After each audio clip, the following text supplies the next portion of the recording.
Welcome to the Story Learning Podcast, regular doses of language learning tips and motivation to help you become fluent in any language. With me, Olly Richards. For language programs, books, free resources, and much more, visit StoryLearning.com.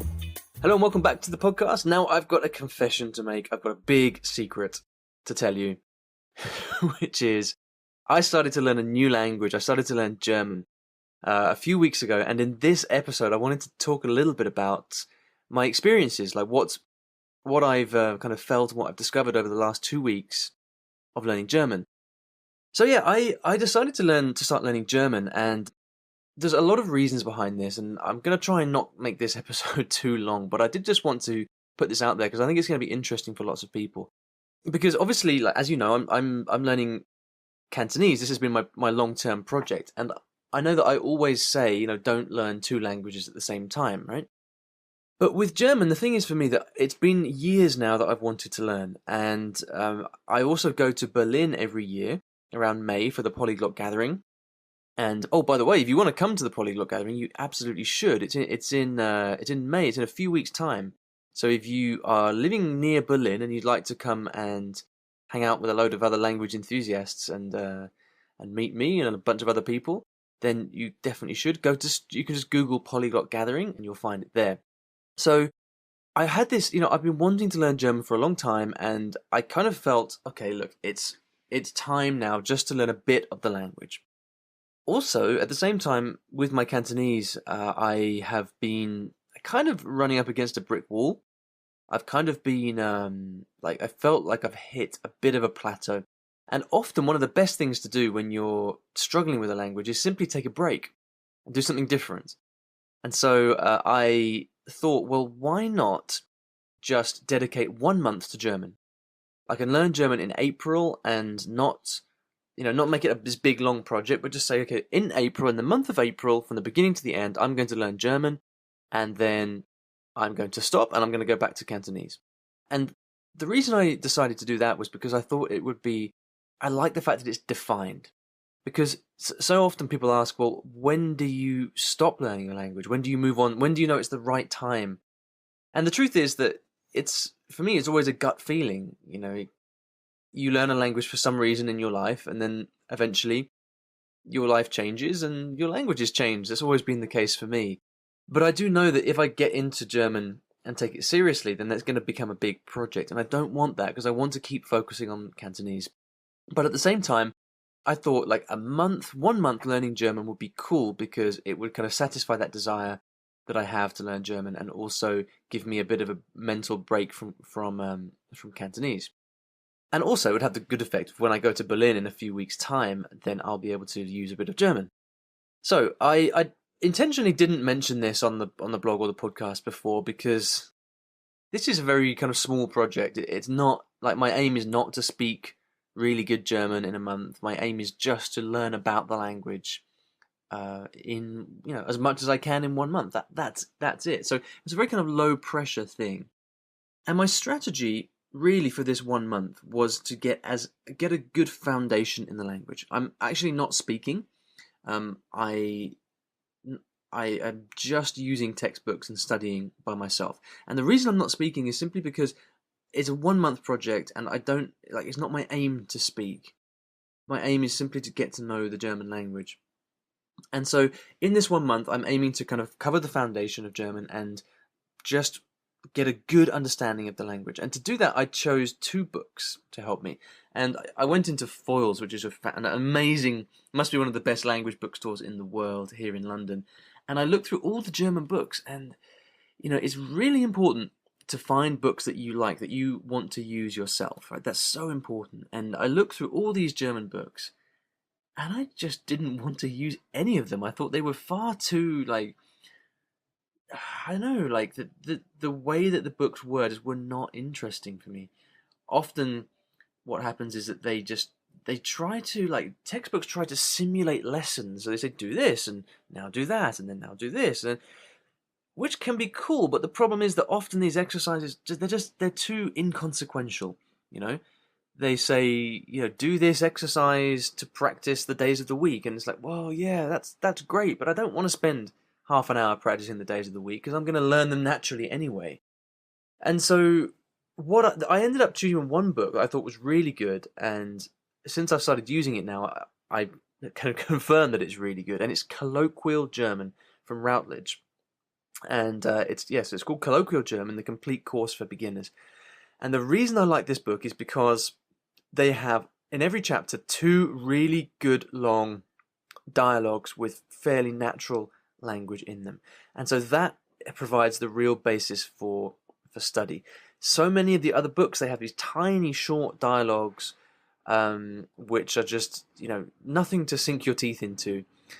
But or else, in the case of like Asimil, which is another popular series, long dialogues, but very almost useless language, very kind of literary language that you're not going to want to use, that you're not likely to hear. So I found the Colloquial German really, really good. I'll put a link to this and all of the other things I mentioned in the show notes, by the way, which will be at iwillteachyoualanguage.com/episode 96. And I also chose I wanted to balance that out with a grammar book, because German grammar is, I know it's quite tricky. So I wanted to get a good grammar reference book, and so I chose another Routledge book. I really like the Routledge books in general. This one is called Basic German, a Grammar and Workbook. So there we go, Basic German, a Grammar and Workbook.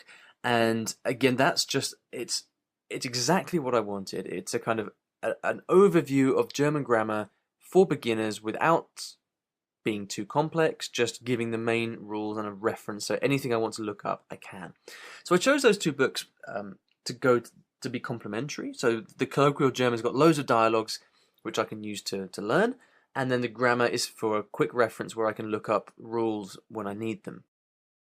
And so what I've been doing is very, very simple. Every morning when I wake up, I sit down and do 45 minutes of German practice, or German study, I should say, and I use the Colloquial German book for that.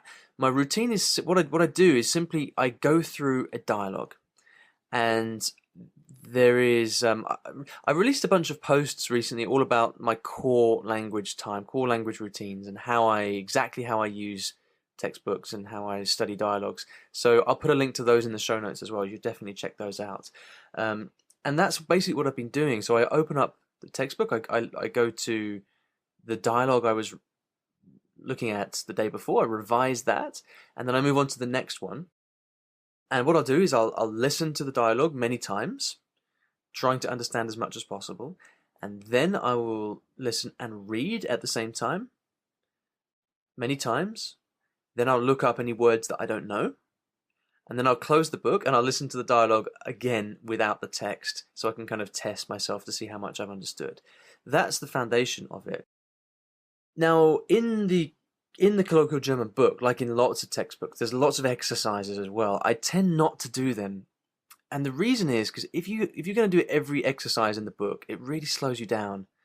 And obviously they're useful, but what I've found with German is that there is so much in common with English that you've got a different opportunity with German. I think for me, I think there's a different learning opportunity here than I've found with my other languages. So the major thing for me personally is that with the last few languages I've learned, I haven't been able to read. Okay, so Japanese, Cantonese, and Arabic, very, very difficult to read, especially at the beginning. And so what I found is that all of my learning has been based on oral work, so listening and speaking. Now, the huge thing with German is that finally I can read again, so I can just sit and read through these texts and understand, and it's amazing. But there's also a massive similarity with English, and this is a big opportunity, because when I kind of look over the 1 month that I'm going to be studying, I think, okay, well, how can I make the most of this month? And like for me, the big opportunity here is not to like really understand the grammar or really learn all of the difficult cases or the prepositions, all those things. I could do that, but for me, the big opportunity is the fact that German is so similar to English.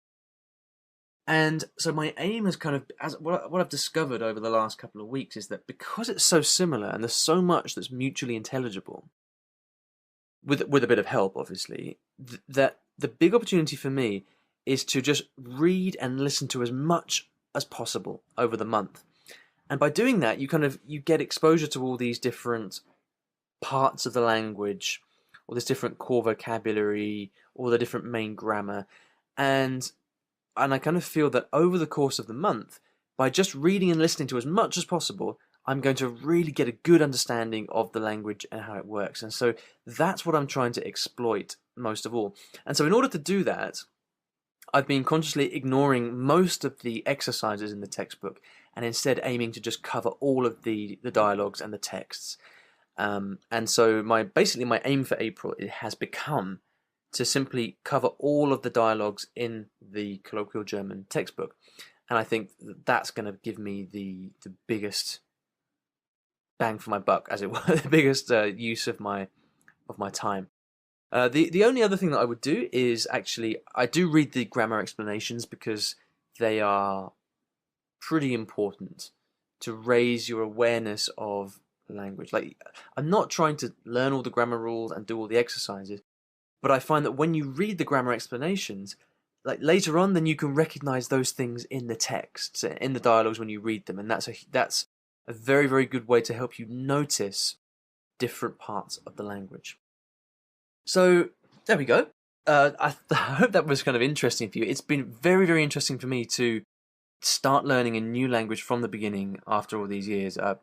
It's been a long time, and I'm going to definitely talk more about this, write a bit more about this and this experience on the blog. But yeah, I hope that was useful. If you've got any questions about that, come over to the show notes and let me know what questions you have. I'm very happy to come and answer them. Again, you can get there by going to iwillteachyoualanguage.com/episode 96.